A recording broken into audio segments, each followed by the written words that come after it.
دوستوں ہم نے یہ دیکھا ہے کہ اکثر و بیشتر جو انسان ہیں، لوگ ہیں، وہ خواب دیکھتے ہیں، خواب.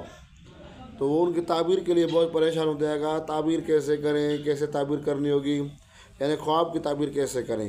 تو آسان سا طریقہ، بالکل آسان طریقہ، اگر کوئی شخص جس اسلامی تاریخ میں خواب دیکھے، یعنی جس رات کو خواب دیکھے، تو جس دن میں خواب دیکھے، تو جس اسلامی تاریخ میں اس نے خواب دیکھا ہے، اسی اسلامی تاریخ کے مطابق قرآن کی سورہ نمبر کھولے.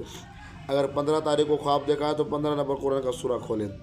15 نمبر سورہ کھولنے کے بعد قرآن اسی سورہ کا 15واں نمبر آیت کھولے. سمجھے کہ نہیں سمجھے؟ اس کا جو ٹرانسلیٹ ترجمہ ہوگا وہی اس کے خواب کی تعبیر ہوگی. سمجھے؟ اگر خیر لکھا ہوا ہے، اللہ کا فضل و کرم ہے، تو یعنی اس کو فضل و کرم ہوگا. اگر شیطان کا ذکر ہے، شر و بد کا ذکر ہے، تو یعنی خواب برا ہے. اور اسی وقت اللہ تعالیٰ سے مدد مانگنی چاہیے تاکہ خواب کی جو تعبیر بہتر ہو جائے.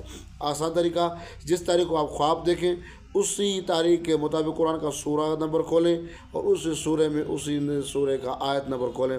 انشاءاللہ تعالیٰ آپ کی اس میں تعبیر بیان کی گئی ہوگی.